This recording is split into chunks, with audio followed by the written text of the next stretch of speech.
everyone, this is Heather. Thank you so much for joining me. Today I've got a card tutorial for you for this adorable Harry Potter inspired card. I am a huge fan of Harry Potter, and recently one of my best friends got the stamp set from Kindred Stamps called Wizard Friends, and she knew that I loved Harry Potter and she let me borrow it so I could stamp out some images to see if I liked it, and I love it, so I think I'm gonna have to go out and buy it after I made this card. It's just so cute. So unfortunately I don't have the stamp set to show you. I apologize for that, but in the description box down below I will link to the Kindred Stamps website so that you can see all the images on there. It's super duper cute. So I've actually got the little Harry Wizard and the Golden Snitch already stamped out. I've just stamped them on plain white cardstock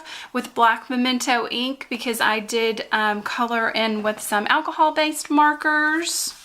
I also used I wanted Gryffindor colors, so I used a kind of a dark berry red cardstock base, just 8.5 by 11 sheet of cardstock that I cut and folded in half, and then had this great striped paper in my paper stash, so I thought those were really good Gryffindor colors. I think this is an in color from Stampin' Up. I'm not sure if it's available. It may be from a couple of years ago, but I liked this stripe with the kind of burgundy red. I thought those were really good Gryffindor colors.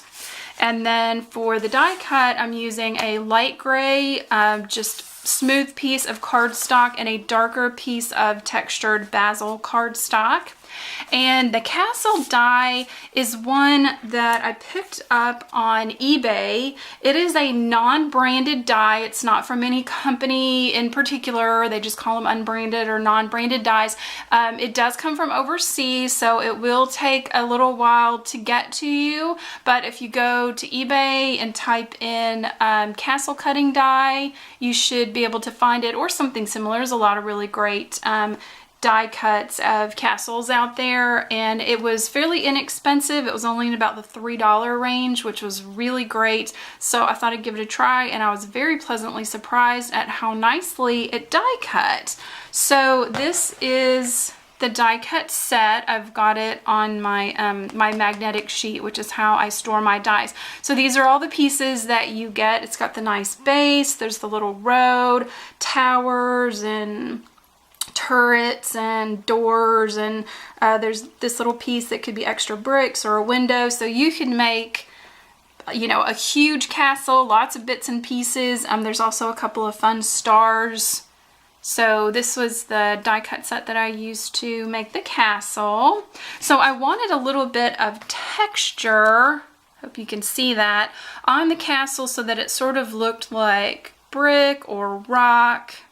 So what I did was take my light gray piece of cardstock and my Tim Holtz Alterations brick embossing folder, and I sandwiched my light gray cardstock in my folder and ran it through my die cut machine, and I got this great texture which I thought was perfect for the castle. And then out of those pieces I used, or I die cut, the main base of the castle, one of the tall towers, two of the little building pieces, and ran that through my die cut machine. I've already done that ahead of time just to save some time. So just put those on the embossed piece and ran that through my die cut machine. And then on my darker piece of textured basil, I did the door and the little peak, the little tower peak, and I cut this piece out twice. So one door, one tower, and again, you can cut as many of these pieces you want and mix and match and make, you know, as complicated of a castle as you would like. So here are all the pieces that I cut. So this is from the darker textured basil, and then this is from the piece that I embossed. So I've got them just on a white piece of cardstock, so they'll show up a little bit better. So those are all the pieces that I die cut. Now let's go ahead and get our little wizard colored up. And like I said, I'm using alcohol-based markers, and I'm using the Stampin' Blends from Stampin' Up. And for his hands and face, I'm using the ivory color. And I did not color in where the glasses were, kind of left those open so they look more realistic. And then for his hair and his shoes, I used the bronze.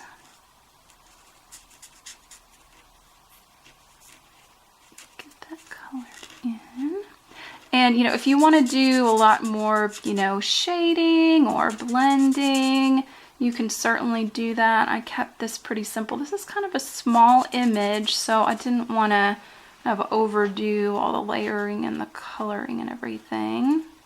And I also used the brown very carefully for his wand. So there's that.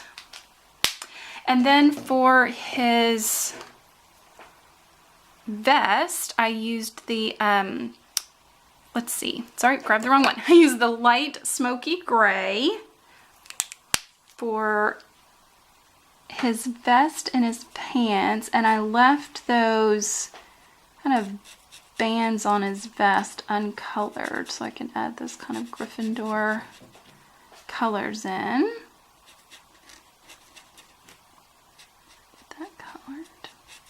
And then on his robe, I used the dark smoky gray Stampin' Blends marker.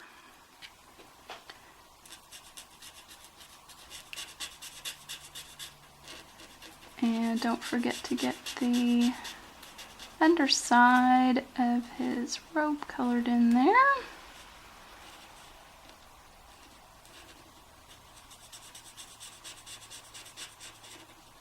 And then I wanted to add some red and yellow, again for traditional Gryffindor colors. So I'm using the light cherry cobbler for the band at the bottom and the V of his vest. And just a little bit on the tie. And add just a little bit of yellow onto the tie. Like I said, this is so tiny, you might not even be able to see it very well. And then I left his shirt collar uncolored because their shirts are white. And then for the golden snitch, I wanted it to be nice and shimmery. So I'm using 2 Stardust Jelly Roll pens. I'm using the gold and the silver.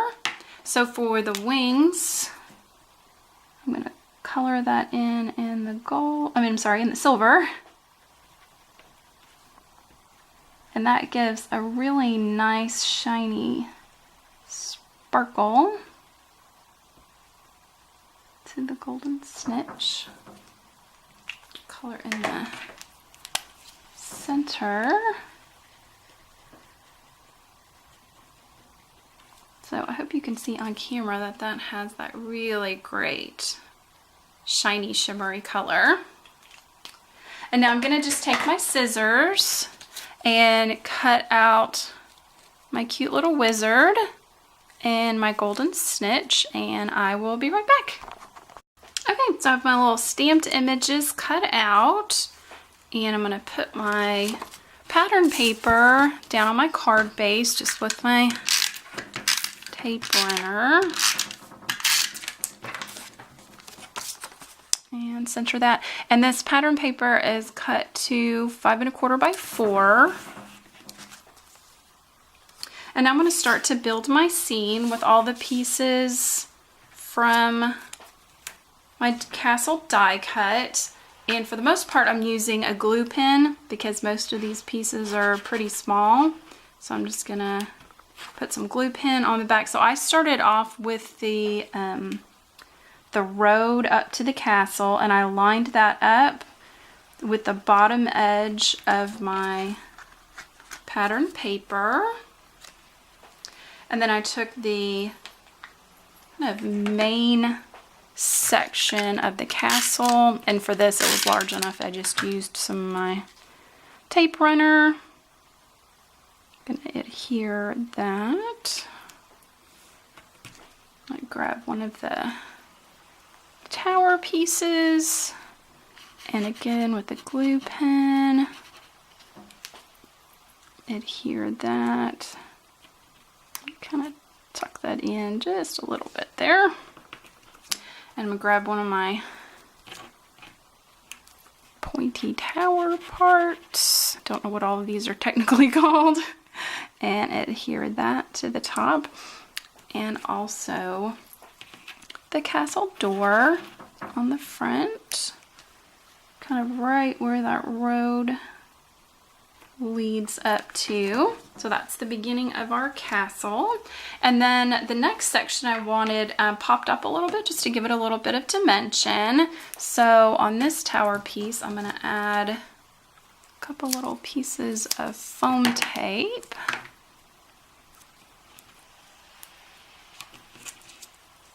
And I sort of overlapped that just a little bit on the right hand side of the main part of the castle.